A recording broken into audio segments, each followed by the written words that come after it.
Since 1996, Aparna Constructions and Estates Private Limited has been redefining gated communities with innovative ideas and a commitment to excellence. With a vision to balance affordability and luxury, every home crafted by Aparna brings comfort, joy, and sustainability. Aparna Constructions and Estates Private Limited is committed to retain the leadership in providing quality residences to customers. Aparna continuously improve operating systems to meet customer needs and enhance delight. This video is designed to help employees and workers better understand the importance of MIVAN shuttering, emphasizing its role in streamlining construction processes and achieving precision.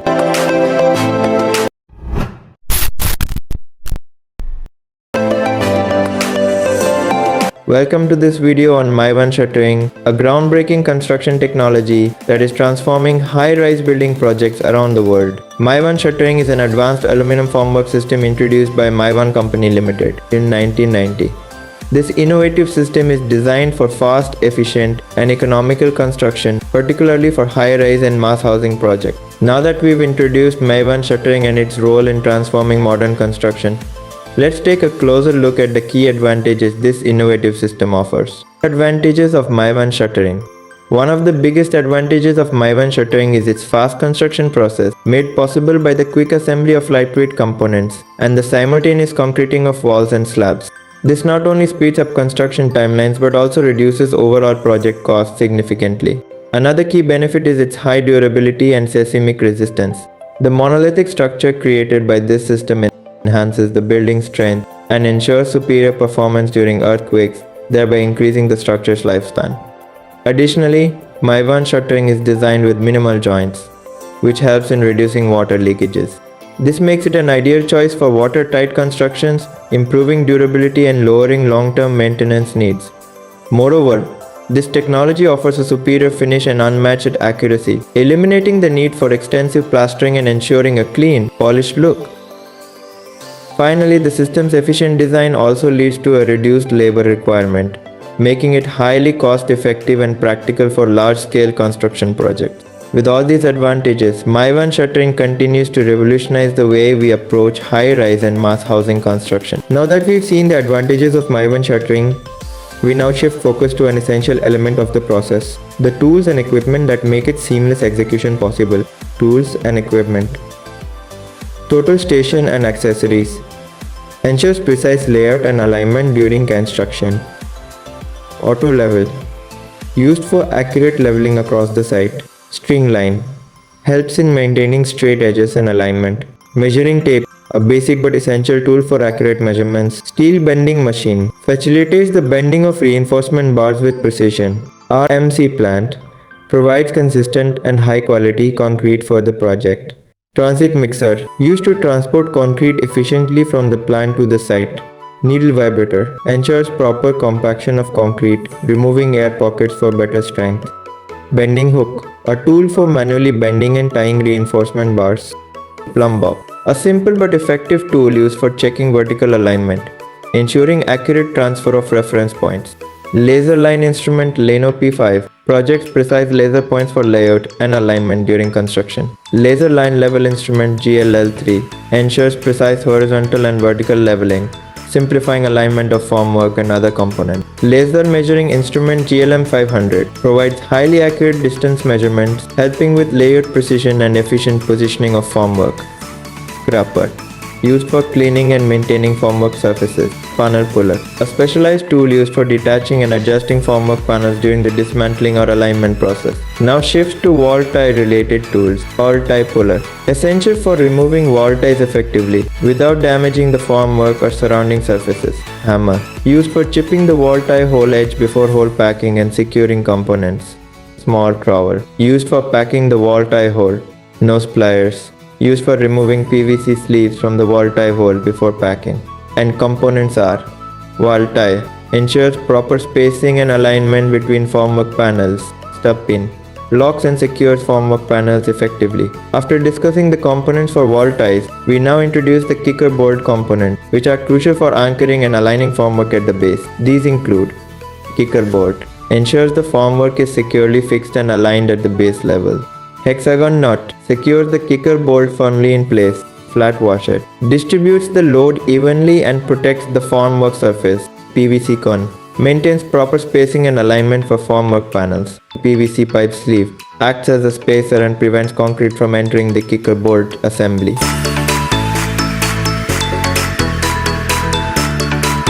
After discussing the kicker bolt components, we now move to the essential formwork components, the backbone of the MIVAN shuttering system. Understanding these is crucial for ensuring stability and quality. Let's explore them. Formwork components. The formwork components are divided into four main categories: wall components, beam components, deck components, and other components. Each plays a crucial role in ensuring the strength, alignment, and stability of the MIVAN shuttering system. Let's explore them one by one. Wall components. Wall panels, used for the faces of all external and shear walls. These panels have holes along the ribs for stub pins to hold them securely. Rocker, a supporting L-shaped component with allotment holes for stub pins, providing stability to the wall panels.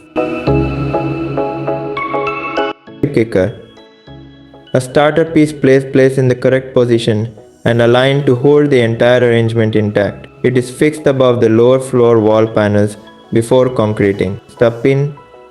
These pins hold components together by being inserted into the holes provided in the panels. A wedge is added and struck with a hammer to lock or unlock the setup. Beam components. Beam side panels. These panels are placed along the sides of beams as per the design requirements. Prop heads for soffit beam. Support the bottom surface soffit of the beams, ensuring the beam bottom panels are held securely in position. Beam soffit panel forms the bottom surfaces of the beams to maintain proper structure. Deck components. Deck panel, used for the horizontal surfaces of slabs, joined by deck mid-beams and supported by deck props. Deck prop. V-shaped prop heads that support the deck panels and bear the load acting on them. Prop length. Vertical members attached to the prop heads, functioning as support similar to conventional systems. End beam. Provides edge support for deck panels. Soffit length. Supports the edges of deck panels along the perimeter of the structure. Deck beam bar. Acts as the deck for the beam, supporting both the deck and beam structures. Deck mid-beam. A bulkhead component designed to carry the majority of the load. Other components. External corner. Connects two panels of vertical formwork at their exterior intersections. Internal corner. Connects two panels of vertical formwork at their interior intersections. Internal soffit corner. Functions as a horizontal internal corner, connecting wall panels to deck or beam soffit panels. External soffit corner. Functions as a horizontal external corner between wall panels and deck or beam soffit panels. Now that we've covered the essential tools, equipment and components used in MIVAN shuttering, after completing the explanation of all the components, it's important to address two critical preparatory steps before diving into the actual MIVAN shuttering process. Mock-up of MIVAN panels. Once the MIVAN panels are delivered to the site, a mock-up should be done for each tower based on the modulation drawings. This ensures proper understanding and alignment of the panels as per the design specification. After the mock-up, the MIVAN panels should be marked using paint for identification purposes. This marking helps in efficiently locating and assembling the panels during the actual shuttering. These steps are essential for maintaining precision and streamlining the workflow in the construction process. Let's move on to the actual process. In this section, we'll break down the step-by-step sequence of MIVAN shuttering, explaining how it's implemented on site to achieve fast and efficient construction. Let's get started. Step 1. Slab or kicker top level checking, wall marking, and kicker alignment. The process begins with ensuring accuracy and precision, which are critical for the success of MIVAN shuttering. Slab or kicker top level checking. This is a crucial step to ensure the surface is perfectly level and aligned. The top level of the kicker or slab is verified using tools such as auto level and laser level. Levels are taken at multiple points across the surface to confirm uniformity. If any uneven surfaces are identified, they are corrected immediately to achieve a completely horizontal and accurate base. This step is critical because an uneven kicker can lead to misalignment of wall panels, affecting both the structural integrity and the finishing quality of the construction.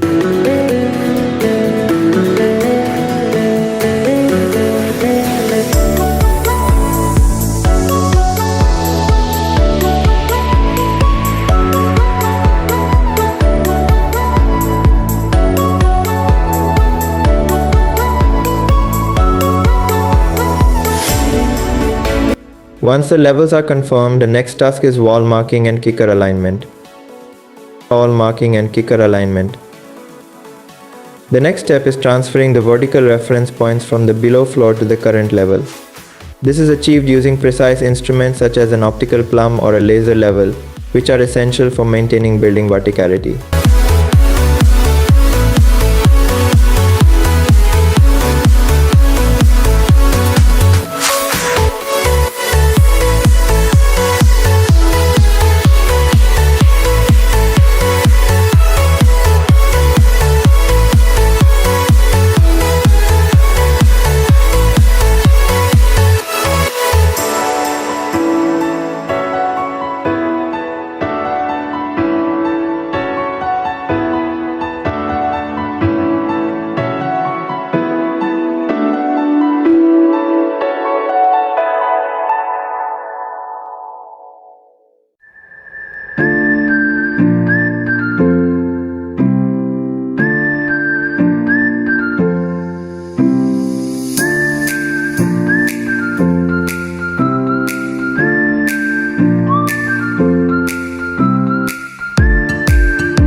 Following this, the wall alignment points and 300 mm offset points are marked by the surveyor.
These critical points serve as guides for positioning the formwork and must be clearly marked using red oxide paint. Offset lines are established as reference points for aligning and stabilizing the formwork.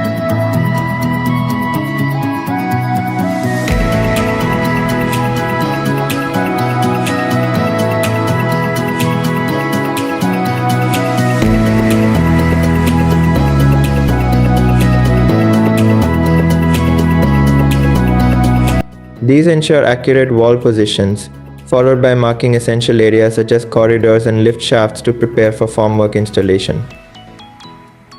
After wall marking, the kicker alignment is carefully checked using a measuring tape. This ensures that the kicker is positioned accurately according to the marked alignment points and remains consistent across the slab surface. Proper kicker alignment is critical as it serves as the base for the vertical formwork and determines the accuracy of wall placement.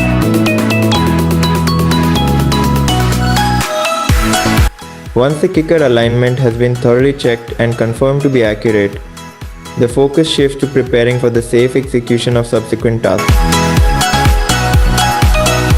Erection of working platforms and safety nets.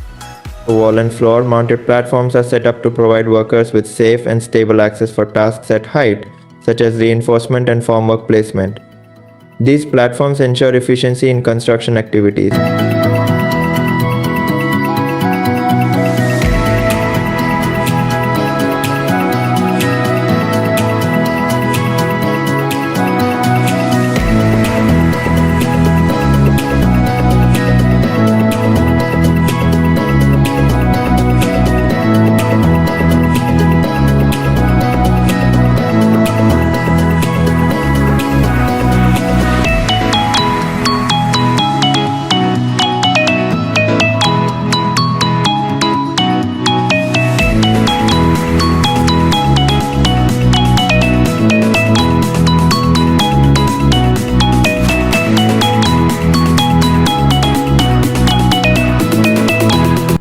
Additionally, safety nets are installed to protect workers from falls and prevent injuries caused by falling objects.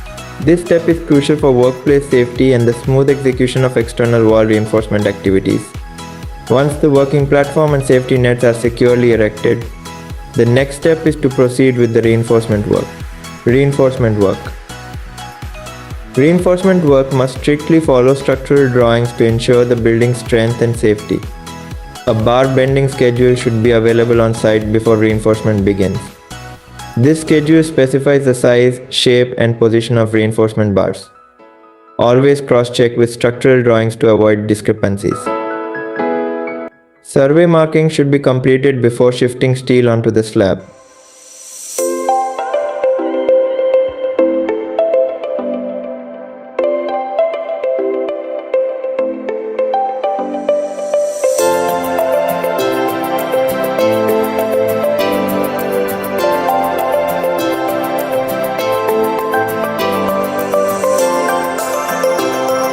Use only approved binding wire for tying reinforcement bars, ensuring compliance with quality standards.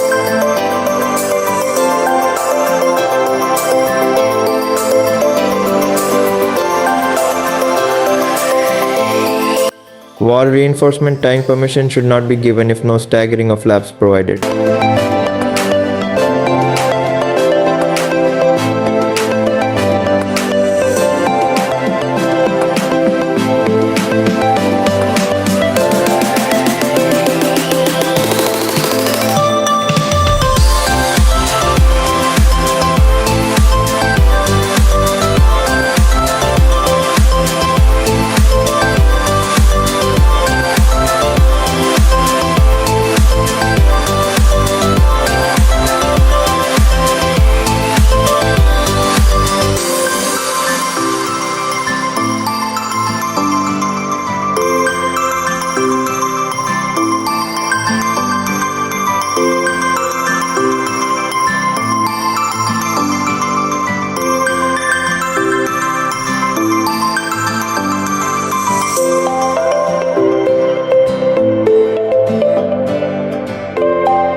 For cutout areas, additional reinforcement bars must be provided for strength.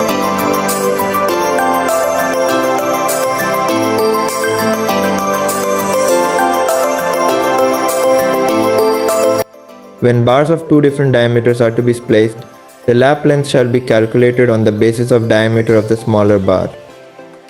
Ensure that 3 additional spots in the steel overlapping area are tied securely with binding wire.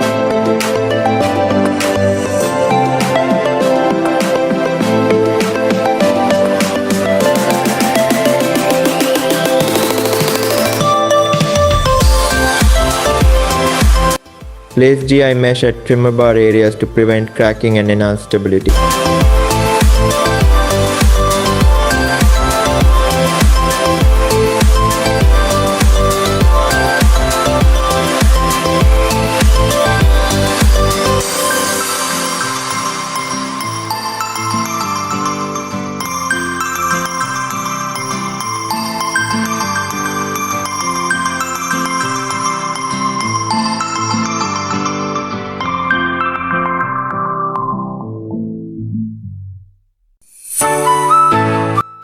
Cover blocks are placed to maintain the required distance between the reinforcement and the concrete surface. This ensures proper concrete cover, protecting the steel from corrosion and extending the structure's lifespan. To ensure accuracy and avoid clashes during steel installation, workers should use a vertical guide made from a steel prop or timber, marked with wall tie placement heights. Horizontal rebars are adjusted accordingly for compatibility with wall ties.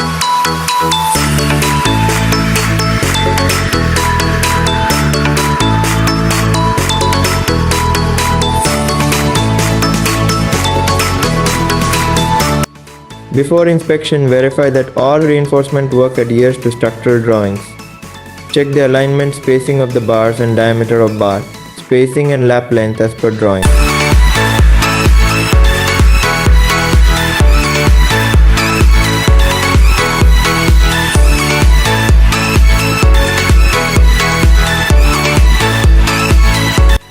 Secure 50 into 25 mm timber stays to the concrete slab at wall alignment points to assist with the precise erection of wall formwork.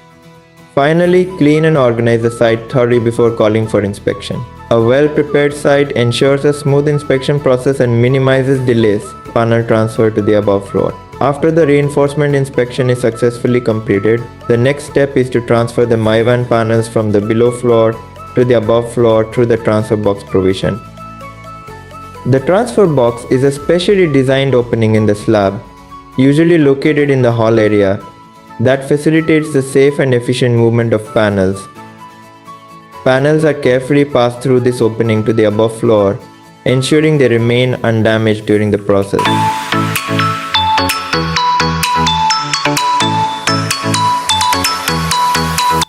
The panels having niches should be properly cleaned, and brown tape must be applied to the niche areas prior to panel fixing.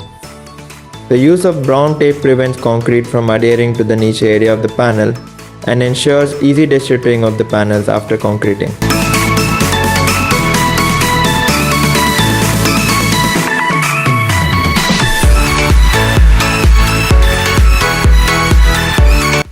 Cleaning the MIVAN panels. The next step is to clean the MIVAN panels thoroughly using a scraper tool. This step is crucial to remove any residual concrete or debris from previous usage, ensuring a smooth surface for the next concreting process. Cleaning the panels also helps in maintaining their durability and performance, as accumulated debris can affect the formwork alignment and surface finish. Proper cleaning ensures a flawless concrete surface and reduces the effort required during destructuring.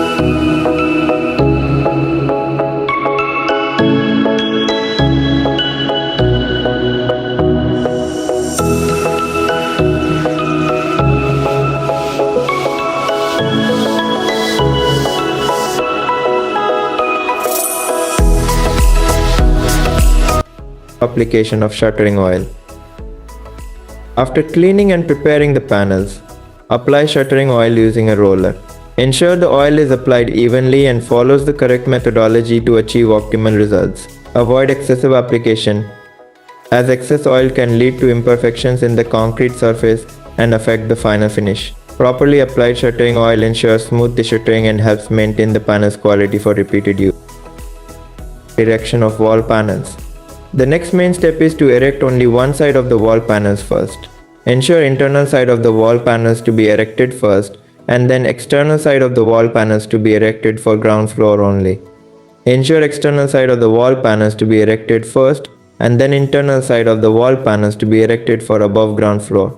This approach allows for proper inspection and ensures the correct alignment and positioning of the panels. After verifying the alignment and placing the reinforcement as per the structural drawings, the other side of the formwork can be erected. This sequence ensures precision in formwork installation and avoids misalignment during concreting. All the cutout areas, wherever necessary, should be properly prepared by placing thermocol according to the sizes of the cutouts. This is essential for future plumbing or service works and ensures that concrete does not enter these areas during the pouring process. Preparation of PVC sleeves for wall ties. The PVC sheets should be cut according to the required size for wrapping around the wall ties. Properly sized PVC sheets ensure a snug fit around the wall ties, preventing concrete from adhering to them during pouring. This practice facilitates easy removal of wall ties after concreting and maintains the quality and finish of the concrete surface. Wall tie preparation and placement. After cutting the PVC sleeves to the required size, they are wrapped around the wall ties to ensure proper coverage.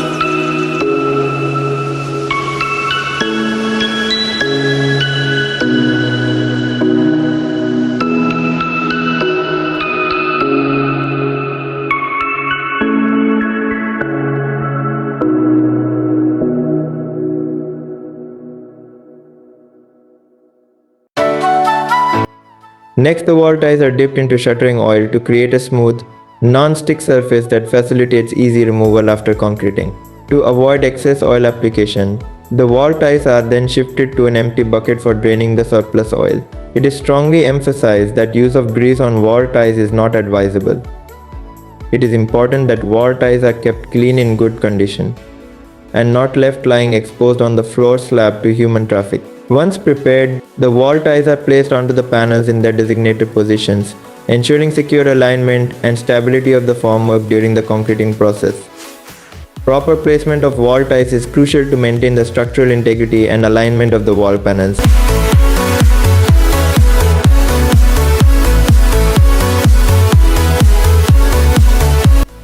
Internal panel fixing. The next step is the installation of internal panels, which begins at the corner of the room. The process starts with fixing the internal corner panel IC in its designated position. When satisfied the corner is stable and the internal corner is positioned to the setting out lines, continue erecting the formwork to one wall using pins, wedges and wall ties to ensure a strong connection. Use only 2 number of pins and wedges to connect the formwork. At this stage, the pins and wedges will have to be removed later to insert the wall ties. Alternatively, the wall ties can be positioned as the formwork is erected.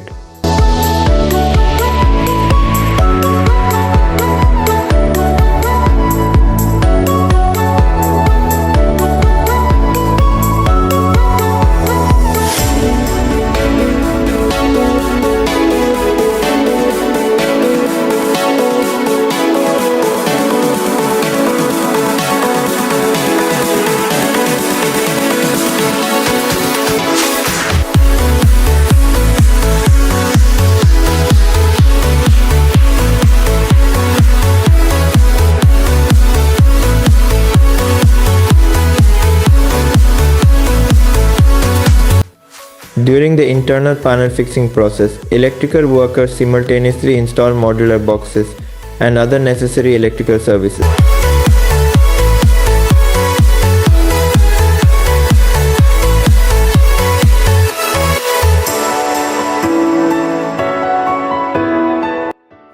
These are fixed in place using the already marked templates to ensure proper alignment and positioning wherever required, all before the panel fixing is completed.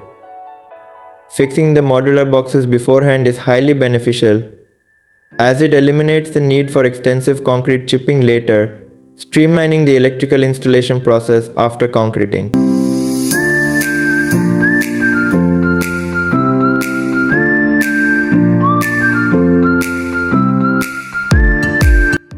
Following this, all other internal wall panels are fixed sequentially as per the series specified in the wall section layout and wall panel layout. Adhering to the layout ensures precise alignment, structural accuracy, and efficient workflow during the panel installation process. Deck panel erection. After completing the installation of all wall panels, the next step is the erection of deck panels. This process begins at the corner of the room by placing the first soffit corner SC. Once the initial soffit corner is fixed, the soffit lengths SL are placed in series.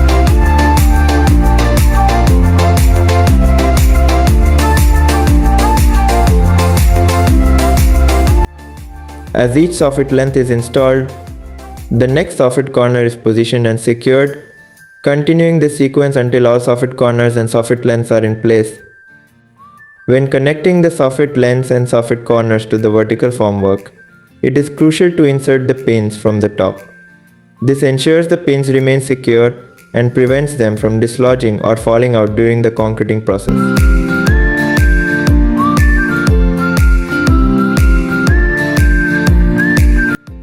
Once all soffit corners and soffit lengths are fixed, the deck panel erection begins. The first deck panel in a row is pinned to the soffit length and the deck beam. The deck beams to support the deck formwork can be assembled on the concrete slab as per the deck layout drawing. Components are held together by pinning 2 numbers beam bars 350 through 2 adjoining beams with the deck prop head located between using the 132 mm pin. Using the prop lengths, lift the deck beam into position. The beam is held in place by inserting a pin from the deck beam through the end of the deck panel already fixed to the corner.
Using the slab deck layout as a guide, all deck panels and deck beams are fixed in series, ensuring accurate placement and structural integrity for the concreting process.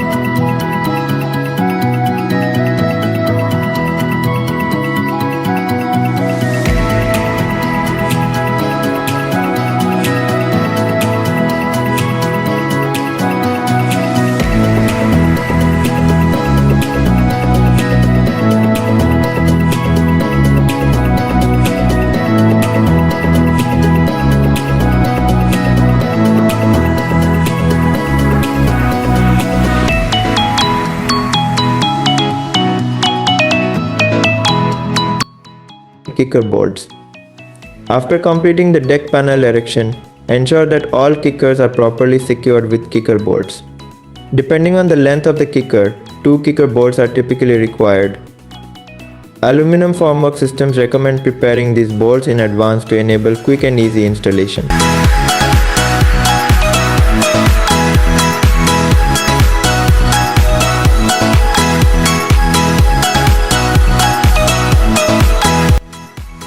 To install the kicker bolts, insert a 16 mm bolt through the front of the kicker slotted hole, threaded side first. Feed the bolt through a PVC cone and PVC pipe. Place a 16 mm washer and seal it with a 16 mm hexagonal nut.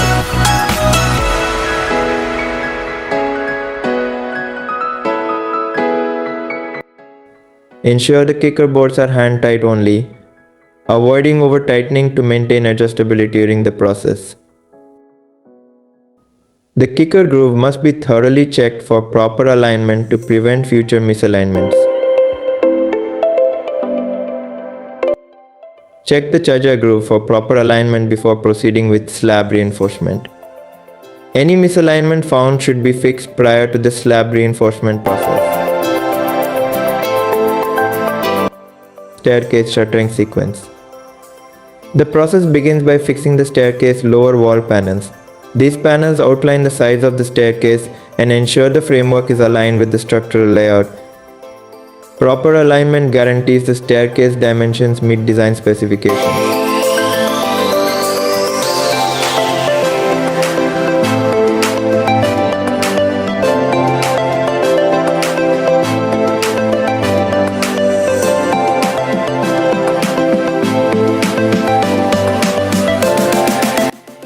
Install the staircase soffit panels to create the underside surface of the staircase. Position props beneath the soffit panels for adequate support, ensuring they are adjusted properly to maintain the structure during the concreting process. After the soffit panels and props are installed, fix the deck panels to cover the staircase area. The deck panels are securely pinned to maintain stability.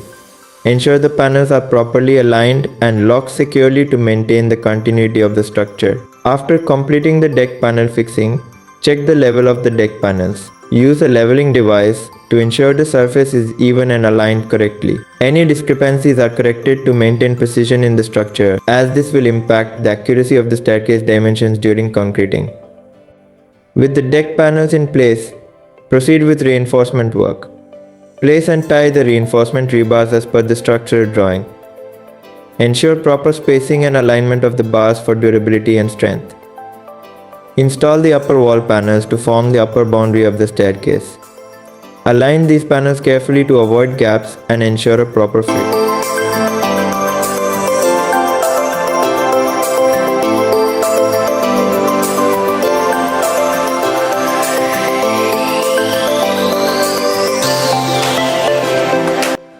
Insert the stair gusset panels to reinforce the corners and joints of the staircase. Secure the panels tightly to maintain alignment and structural integrity. Install the side stringers to define the shape of the staircase and provide support for the risers and tread covers. Fix the first riser panel at the base of the staircase. Install the treads sequentially from the bottom to the top. This step ensures accurate alignment of the staircase.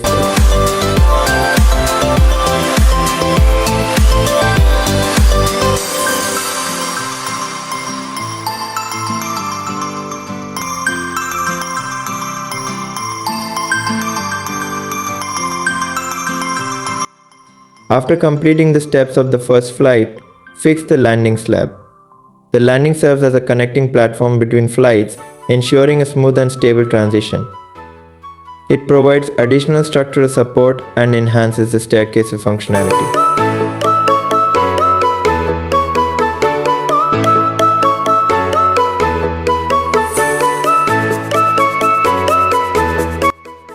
Once the landing slab is completed, proceed with shuttering for the subsequent flight.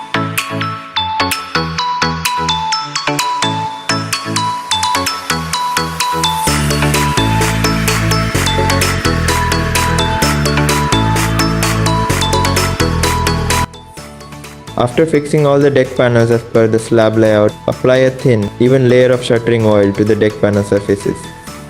Avoid excess oil application, as it can affect the concrete surface finish. This step prevents concrete from sticking, ensures a smooth slab finish, and makes de-shuttering easier.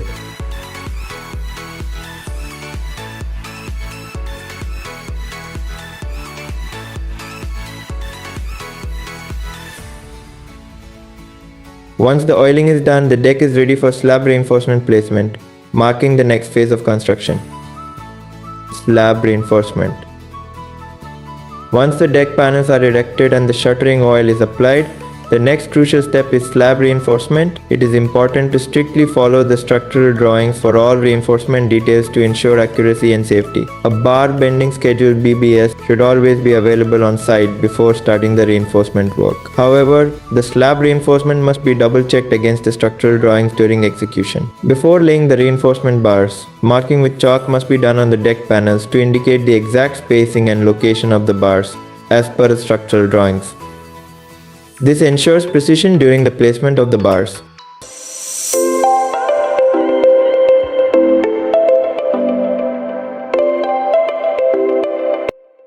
Cover blocks must be properly tied to maintain the required concrete cover on the bottom and sides of the slab, protecting the reinforcement from potential corrosion. Use only approved binding wire for tying the reinforcement bars, ensuring a strong and secure connection. Before calling for the inspection, conduct a thorough two-tier check-in at least 2 flats to identify and correct any issues.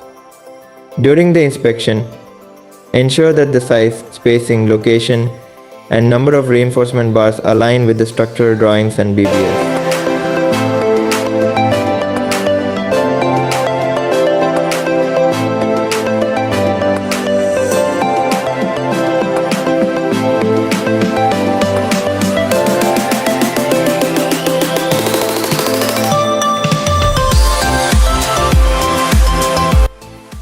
Additionally, verify the lap lengths and ties are accurate and that adequate 12 mm diameter chairs are placed to support the slab reinforcement properly.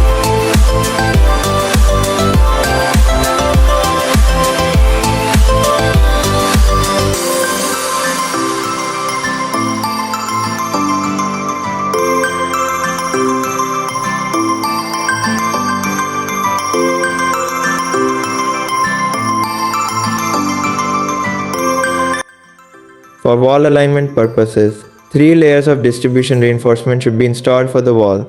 This ensures proper alignment, cover and stability during construction.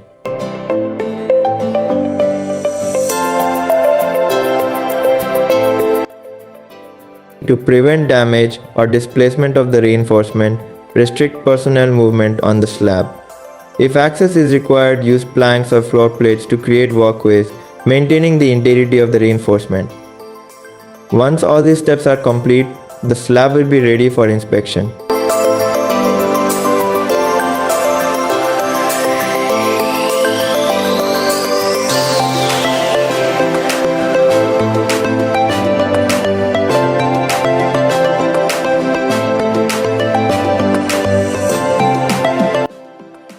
Once the slab steel reinforcement is completed, the next step is the electrical conduiting work. This involves laying electrical conduits as per the MEP drawings.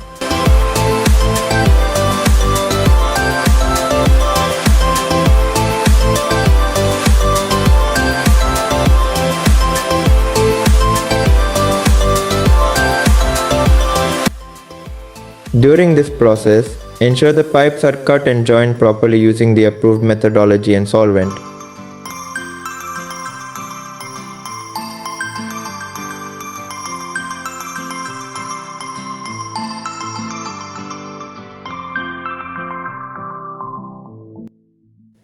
Proper care is taken to align bends and junction boxes accurately to avoid issues during later stages. Clashes between conduits and reinforcement are resolved with the site engineer's guidance.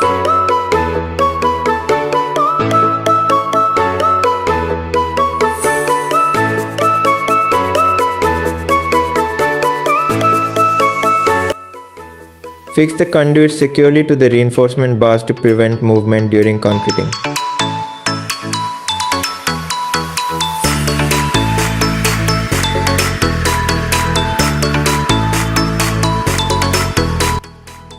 AC niche pipes must also be placed properly as per the MEP drawings, ensuring a sufficient slope is maintained for proper drainage and functioning.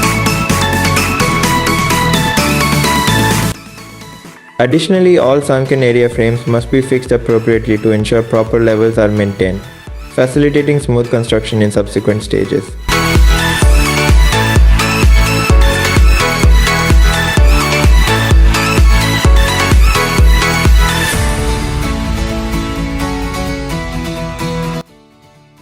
In the hall area, a transfer box should be fixed as a provision for transferring MIVAN materials in the future after concreting.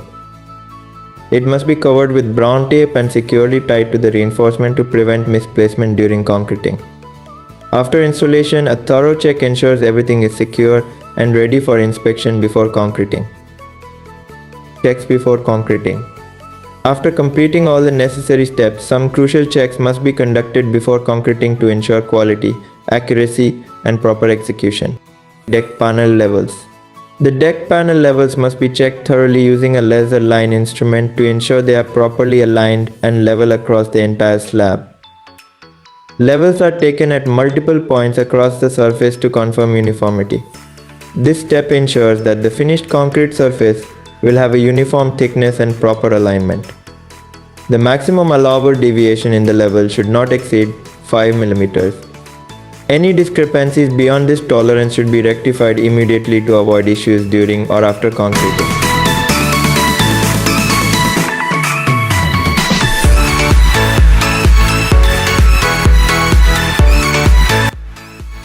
Wall alignment.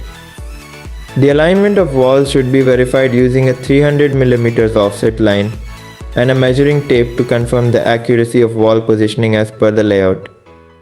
The maximum permissible deviation for wall alignment is 5 mm. If any misalignment is observed, necessary corrections should be made by adding extra supports or adjustments to achieve the required alignment. Accurate wall alignment ensures structural stability and precise finishes during the later stages of construction.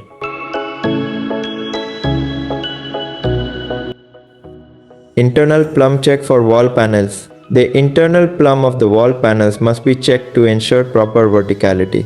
This involves verifying both the bottom and top alignments of the wall panels using a plumb line or laser plumb tool. The maximum allowable deviation is 1 mm for every 1 meter of height. If the panels deviate beyond this limit, immediate adjustments should be made to correct the vertical alignment. Proper plumb alignment ensures the structural integrity of the walls and prevents issues during the assembly of subsequent structural elements. Windows, doors, and room dimensions. All window and door openings, as well as room dimensions, should be checked using a measuring tape to ensure they conform to the design and layout specified in the drawings. The dimensions should be cross-verified to avoid any discrepancies that might affect future installations. Accurate measurements ensure proper fitting of doors and windows and maintain the intended functionality and aesthetics of the spaces. Any deviations must be corrected before proceeding with concreting. Kicker alignment check. The 300 mm offset points from the below floor must be transferred to the above deck panels using a laser point instrument.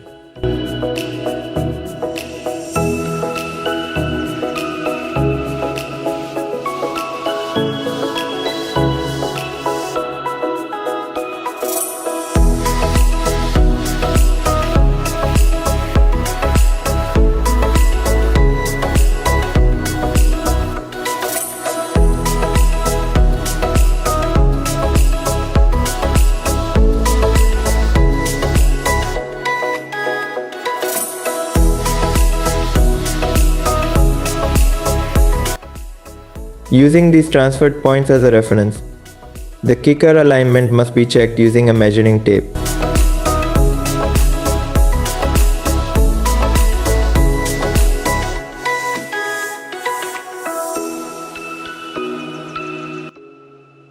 This ensures that the kickers are positioned accurately and aligned with the design requirements.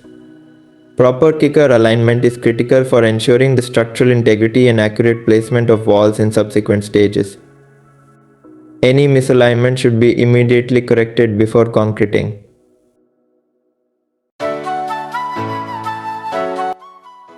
External plumb check for verticality. The external plumb of the wall panels should be checked to ensure the vertical alignment of the external surfaces. This involves using a laser plumb instrument or plumb line to verify that the external walls are perfectly vertical. Proper external verticality is crucial for maintaining the building's structural integrity, ensuring safety, and achieving the desired architectural appearance. Any deviation beyond acceptable limits must be corrected before proceeding with concreting. Corridor and room dimensions with center line for verticality. After transferring the center line from the below floor using a laser point instrument, the corridor and room dimensions should be checked against the center line to verify the building's verticality. This ensures the structure is properly aligned and prevents cumulative deviations during the construction process. Any discrepancies must be corrected to maintain accurate vertical alignment.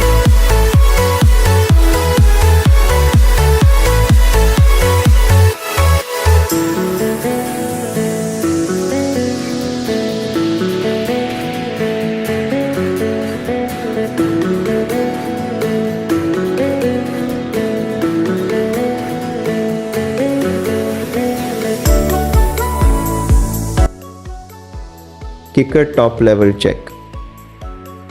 The top level of the kickers must be checked using an auto level instrument. This ensures that the kickers are at the correct height as per the design drawings, which is critical for maintaining the uniformity of the wall heights and alignment. Any deviations in the kicker's top level must be corrected immediately to prevent issues during concreting and subsequent construction stages.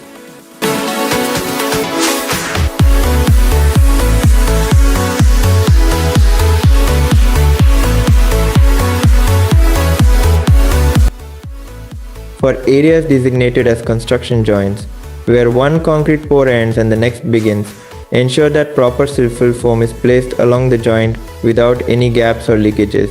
This foam prevents leakage of concrete and ensures a clean, well-defined joint for the next pour. The construction joint must be accurately placed and secured to maintain structural integrity and avoid weak points in the concrete. Concreting guidelines. Conduct slump flow tests, check incoming timings, verify the type and grade of concrete, and measure the temperature at the site QC lab to ensure the concrete meets the required specifications. Beneath the concrete pump joint area, a protective sheet must be provided to prevent concrete spillages on the deck panel slab. This ensures the slab surface remains clean and prevents unnecessary cleaning, cold joint, and harsh finishing of the surface. The sheet should be securely fixed and appropriately positioned to avoid any displacement during the pumping process. For wall self-dynamic concrete SDC should be used as it does not require compaction. Slabs should be cast with normal concrete as per the specified grade. Concreting must be done on the same day for walls and slabs that have been inspected and approved. If this is not possible, a fresh inspection must be carried out before starting the pour to ensure conditions remain acceptable. The site engineer must ensure that the correct grade of concrete is ordered and used as specified in the structural drawings to achieve the required strength and durability. Water must not be added to the concrete mix to increase workability, as it compromises the strength and durability of the structure by altering the water-cement ratio. If segregation or bleeding is observed, the pouring must stop immediately. Inform the RMC or quality control person for corrective action, such as adjusting the mix or rechecking the batching process. During the concreting of walls, a minimum of 8 members should be engaged in tamping the walls using rubber mallets. This tamping should be done from both the internal and external sides of the walls. Proper tamping ensures that the concrete fills all voids and achieves a compact and uniform surface finish. It also reduces the chances of air pockets and honeycombing in the wall structure, ensuring better quality and strength of the concrete. At the construction joint areas, approved bonding agent such as Nitobond AP must be applied to the surface of the old concrete with brush before placing the new concrete. This ensures proper bonding between the new and old concrete, preventing weak points and ensuring structural integrity. Adequate lighting must be provided during night work for visibility and safety. For slab concreting, barricading must be installed along the edges to prevent accidental falls and ensure worker safety. During concreting, vibrators must be used for slab only to ensure proper compaction of the concrete. The use of vibrators eliminates air voids, ensuring that the concrete achieves maximum density and strength. The levels of concrete should be thoroughly checked during the concreting process using a gauge. This ensures the concrete is poured evenly according to the required design specifications. Concrete must not be stacked beyond a height of 300 mm at one place to ensure uniform compaction, proper setting, and to avoid uneven load on the formwork. In cases where there are delays in the concrete pouring process, an approved integral adhesive such as SBR latex should be applied to the surface of the partially set concrete before continuing with the next layer of concrete. This adhesive ensures proper bonding between the new and old layers of concrete. The adhesive should be applied as per the manufacturer's guidelines to achieve effective results. Once the concrete is poured, proper finishing must be carried out using a straight edge. This tool helps in leveling and smoothing the concrete surface, ensuring a uniform and even finish. Regular checks should be conducted during this process to maintain consistency in the slab thickness and surface quality. Any unevenness must be corrected immediately before the concrete starts setting. During the concrete initial setting stage, initial curing must be done to prevent shrinkage cracks. This involves lightly spraying water over the surface immediately after the initial set to keep it moist. After the initial setting time, proper brooming should be done using a broom brush. This step reducing the chances of shrinkage cracks. Brooming creates a uniform and textured finish, which helps in preventing cracks caused by uneven drying and ensures better durability. Shear keys must be provided in wall areas before the concrete set. Shear keys are small openings created in the concrete to provide a proper grip and ensure effective bonding when future wall concreting is carried out. These keys improve the structural interlock between different concrete pours, enhancing the overall integrity of the structure. After completing all concrete work, proper curing is essential to ensure the concrete achieves its desired properties. The entire slab surface should be covered with hessian cloths to retain moisture during its curing period. The surface must remain wet at all times to prevent drying or cracking. A strict 7-day curing period should be followed to allow the concrete to gain adequate strength and durability. The next step is the deshuttering of MIVAN panels. Deshuttering. Wall panel deshuttering should begin only after a minimum of 18 hours of concrete completion. Start by removing the lean mortar that is packed beneath the wall panels to free the base. Next, unscrew the modular boxes to release their hold on the structure. Carefully loosen and remove the wedge pins that secure the panels in place.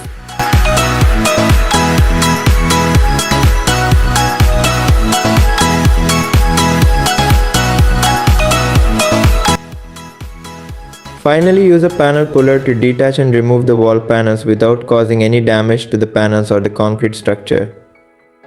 This process should be carried out methodically to ensure safety and maintain the quality of the panels for reuse.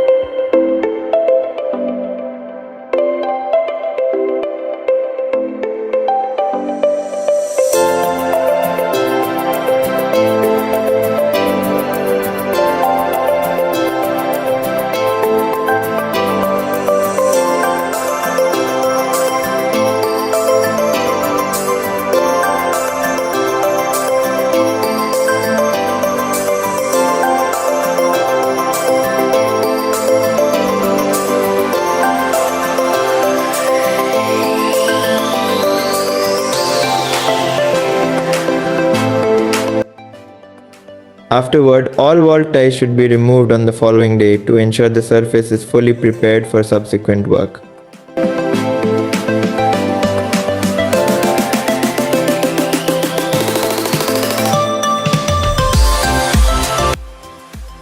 Sunken frames should be deshuttered 18 hours after concreting, ensuring proper care is taken to prevent edge damage. After 36 hours of concreting, the deshuttering of slab deck panels should begin. Start by removing the deck beams by carefully loosening and removing the wedge pins.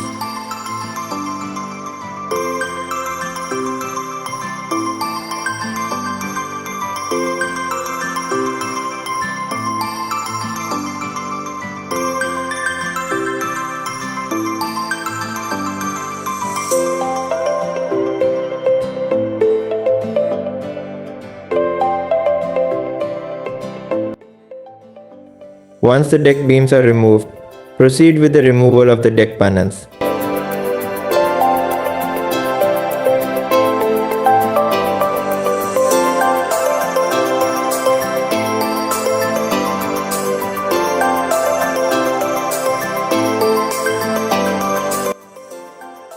However, the prop should remain in place to support the slab until the concrete of the above floor is fully completed, ensuring structural stability. Wall tie packing.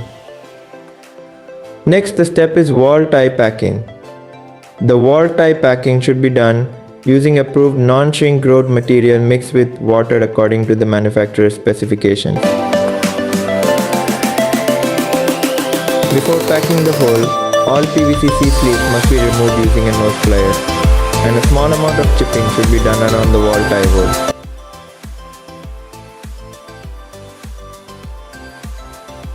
80% of the sleeves to be removed the following day after placement of concrete, with the balance 20% removed by 10 am. Water must then be sprayed into the wall tie hole, and after confirming that it is properly cleaned, the packing should be done using a small trowel. The packing must be carried out on both sides of the hole, taking proper care to ensure the entire hole is filled with the material.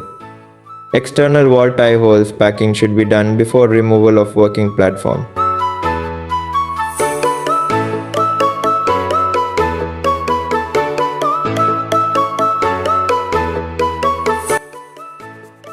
Post-checking. The next step is post-checking. This involves verifying several critical elements. The dimensions of doors and windows should be checked to ensure they match the design specifications.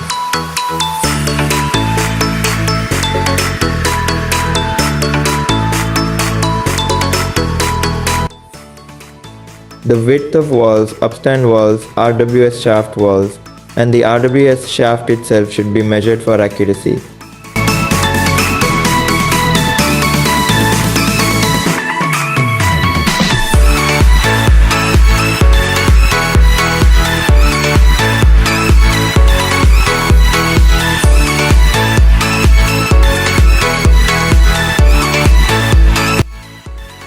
Plumb checking of walls should be carried out, with particular focus on the door and window jamb areas to ensure vertical alignment.